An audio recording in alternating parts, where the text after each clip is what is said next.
So I've been playing Let It Die ever since its reveal at PSX last Saturday, and my god, the hype is real. I've been looking forward to this game since 2014, and my days, I'm loving it. I'm a huge fan of the guys at Grasshopper, Suda51, and of course Gung Ho, and this is just a really great free-to-play game that you can pick up on your PlayStation 4 right now.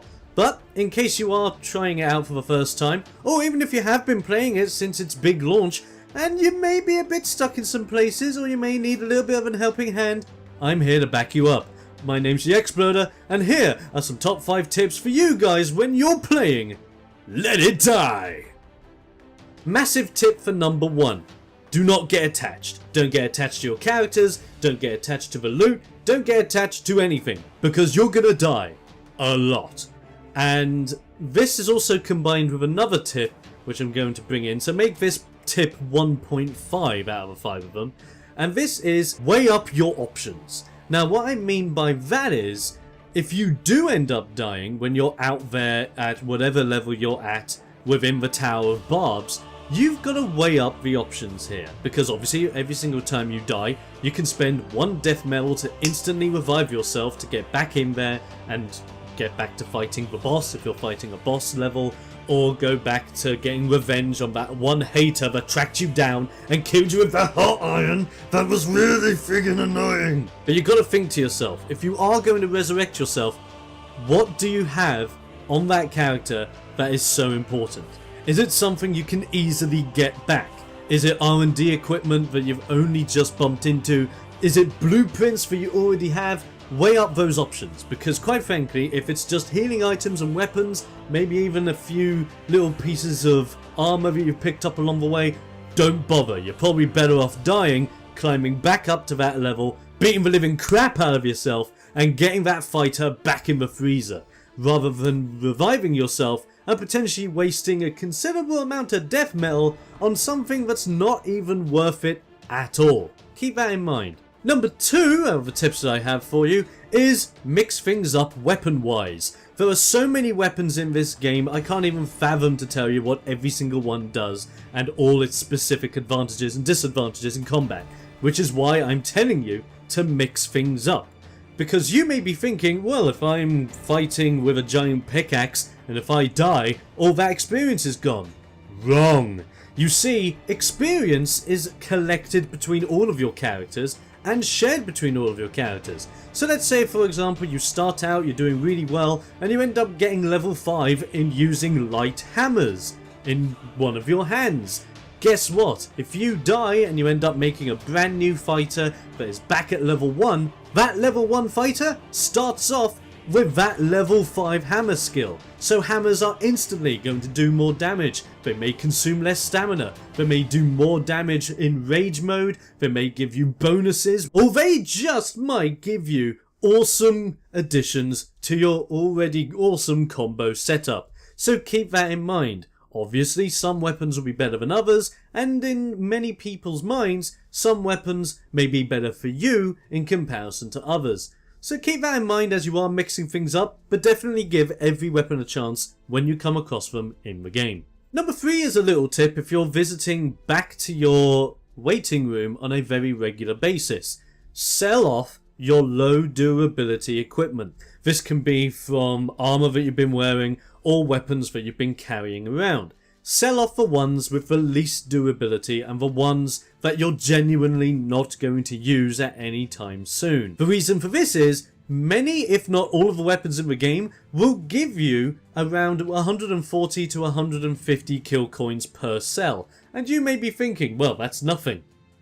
That's nothing on the short term. But if you've just returned back from a really long run up the Tower of Barbs, you've collected around 10 to maybe 20,000 kill coins, these little coin additions on top of that may just give you enough that you need to cash in on some of the really big projects you're working on. So keep that in mind. Plus, it's also helpful to monitor your inventory with doing such, because a lot of players will have around 20 slots, but depending on the character you're running, that can go upwards or downwards. So you want to make sure you manage your inventory And sending off those weapons that are just about to break on you at that maximum price point is still a really good way of, well, making something out of that crappy inventory of yours. So keep that in mind.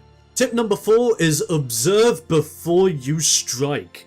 When you go against opponents in this game, it is very much like Dark Souls. If you're not familiar with the weapons that the enemy is using, or if you're not familiar with the enemy in general, watch them. Watch them from a distance, maybe even aggro them towards you, and just dodge their attacks or block their attacks to analyze what they do. The majority of the enemies you'll be going against are screamers, but later on in the game you'll be coming across all these crazy enemies with new crazy movesets that are also able to dodge and evade your attacks as well. So the best thing you can do is take your time evaluating what that enemy can do, so that when you next go against them, you know exactly the best port of call when attacking them.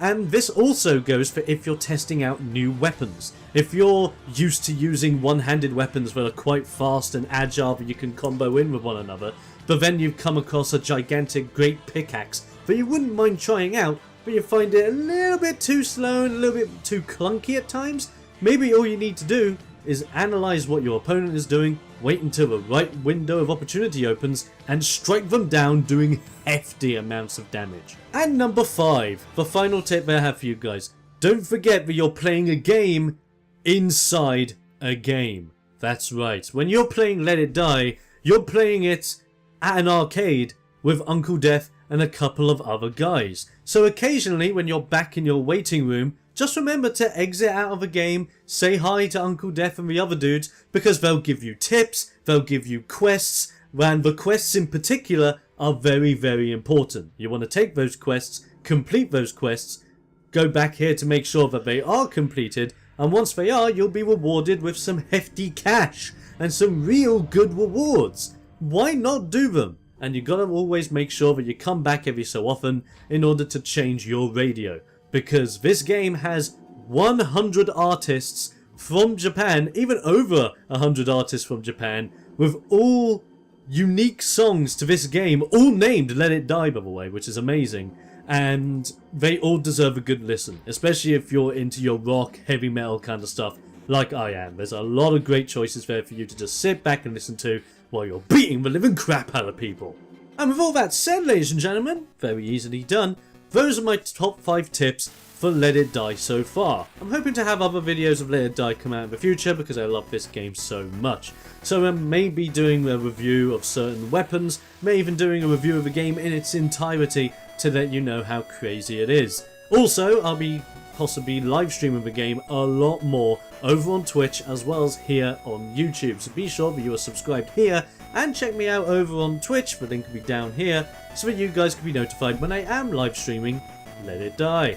In the meantime, why don't you check out some of my other content right here on the channel, maybe even follow me on my social links that can be found in the description below this video, and quite frankly, have fun with Let It Die. It's a great free-to-play game, I'm really enjoying it, and you guys should always enjoy it as well. If you have any tips to also help people out, be sure to put them in the comments below so everyone can get a little bit of a helping hand.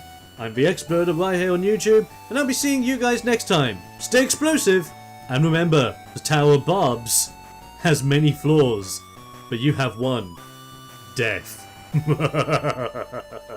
Good luck, fighters.